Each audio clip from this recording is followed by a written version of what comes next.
5 लाख से भी ज्यादा जाली नोट वो बरामद हुआ है।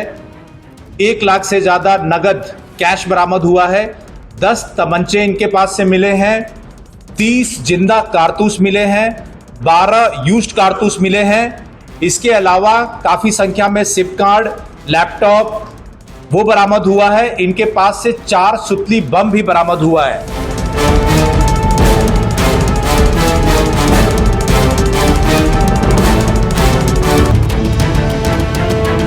जो कि जाली नोटों के कारोबार में डील करते हैं और साथ ही साथ जो अवैध असला है इसका इस्तेमाल करके लोगों को डराना धमकाना, जो जमीनें हैं उनको अपने नाम लिखवा लेना, फर्जी मुकदमे लिखवा के ये सभी चीजें करते हैं।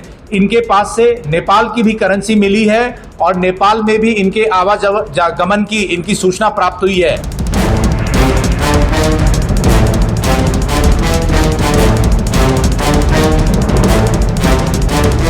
जनपद कुशीनगर में जाली नोटों में डील करने वाले एक गैंग को बस्ट किया गया है, जिसमें टोटल 10 लोगों की गिरफ्तारी हुई है। इनके पास से 5.5 लाख से भी ज्यादा जाली नोट वो बरामद हुआ है।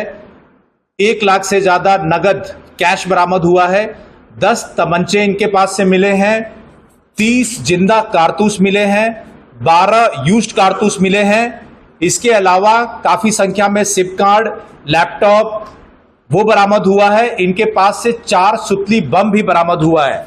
इस गैंग के जो टोटल 10 सदस्य हैं, मोहम्मद रफीक खान उर्फ बबलू खान, तमकोही राज का रहने वाला, औरंगजेब उर्फ लादेन, नौशाद खान, मोहम्मद रफी अंसारी, शेख जमालुद्दीन, नियाजुद्दीन, रेहान खान, हासिम खान, शिराज हसमती और परवेज इल्लाही, ये सभी एक शातिर किस्म के इसमें कई बदमाश हैं जो कि जाली नोटों के कारोबार में डील करते हैं और साथ ही साथ जो अवैध असला है इसका इस्तेमाल करके लोगों को डराना धमकाना, जो जमीनें हैं उनको अपने नाम लिखवा लेना, फर्जी मुकदमे लिखवा के ये सभी चीजें करते हैं। इनके पास से नेपाल की भी करेंसी मिली है और नेपाल में भी इनके आवागमन की इनकी सूचना प्राप्त हुई है। इस पूरे गैंग को बस्ट करने में हमारा थाना तमकोही राज, थाना तरिया सुजान, थाना सेवरही एवं थाना साइबर की टीम लगी थी और ये सभी जो शातिर बदमाश हैं इन सभी पे गैंगस्टर की भी कार्रवाई की जाएगी। इनके जो संपत्ति है, जो अवैध संपत्ति, उसको भी कुर्क किया जाएगा। साथ ही साथ सराहनीय कार्य करने वाली हमारी टीम को इसमें पुरस्कृत भी किया जा रहा है। जनपद कुशीनगर में जाली नोटों में डील करने वाले 10 शातिर बदमाशों के इस गैंग को पकड़ के भारी बरामदगी के साथ में इनको जेल भेजा जा रहा है। किसी पार्टी के किसी व्यक्ति का किसी केस में नाम आता है तो उस केस के तथ्यों के हिसाब से कार्रवाई होनी चाहिए। जिसका नाम आया है वो अपनी निष्पक्षता में, सफाई में जो तथ्य रखेगा उसका पुलिस संज्ञान ले, जो जितना दोषी उस पर कार्रवाई हो। ये नहीं कि लूट, अपहरण, हत्या, बलात्कार, इस तरह के गंभीर मसलों में शामिल लोगों को भाजपा शामिल करा लिया जाए तो वो माफ हो जाए, और कोई दूसरे दल का हो तो उसके पूरे कानून की बात करें।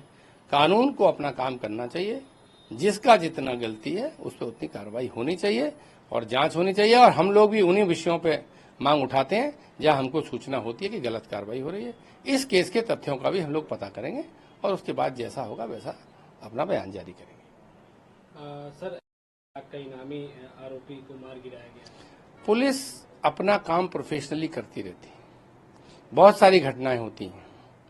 जिस घटना में तथ्य होते हैं, पता लगता है कि वहां पुलिस किसी नेता को खुश करने के लिए, किसी की गलती के अनुपात में उसको छोड़ देती है या उसको पकड़ लेती है, तो उसके बारे में हम लोग अपनी शिकायत दर्ज करते हैं, सवाल उठाते हैं।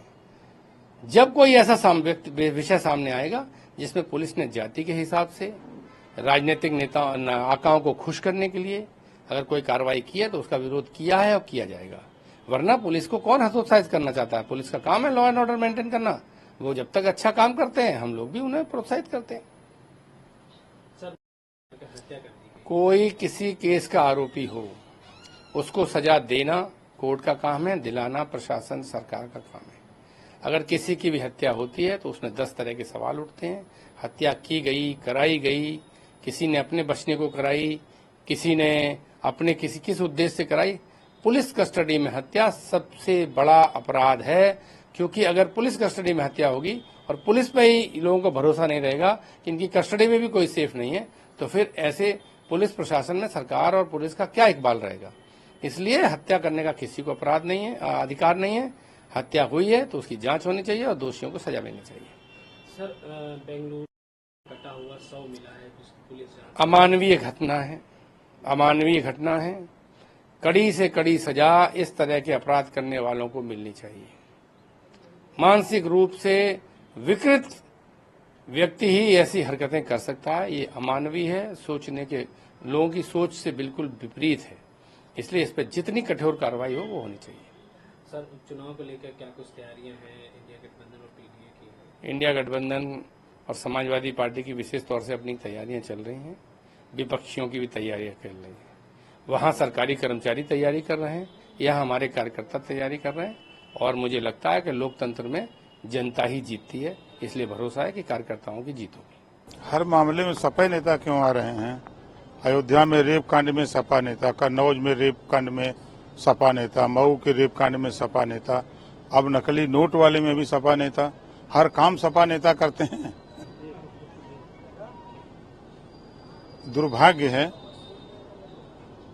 कि ऐसे लोग धरती पर देश के दुश्मन हैं, समाज के दुश्मन हैं।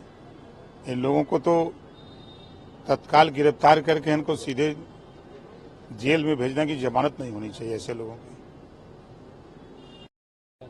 ने भी कमेंट किया और लगातार उसका विरोध कर रहे हैं कि जो किसी के साथ मतलब किसी भी जाति का हो, लेकिन हम उसके साथ में नाइंसाफी नहीं होने देंगे। वो भी क्यों? जब अन्याय हुआ अयोध्या में निषाद के साथ, तो क्या अखिलेश जी बोले? हिम्मत नहीं पड़ी कि बोले। 67 मुसलमान मारे गए तो नहीं बोले। 17 जाट गुजर मारे गए, 20 ब्राह्मण मारे गए, 19 राजपूत मारे गए, 24 पिछड़ा मारा गया, 26 अन्य मारे गए तो बोले? बोली नहीं आ रही है। सर जयंत चौधरी जी ने मुख्यमंत्री जी को पत्र लिखा है, कहा कि उत्तर प्रदेश के किसानों को जो है बड़ा नुकसान हुआ है उनके फसलों का, उनको थोड़ा मुआवजा देने की। पत्र उन्होंने दिया तो उनके पत्र पर विचार मुख्यमंत्री जी करेंगे। सर वहाँ बेंगलुरु में एक घटना हुई जिसमें महिला के 30 टुकड़े मिले। दुर्भाग्यपूर्ण घटना, ऐसी घटना नहीं, उसकी जांच हो रही है। जांच में जो दोषी पाया जाएगा उसके खिलाफ कार्रवाई होगी।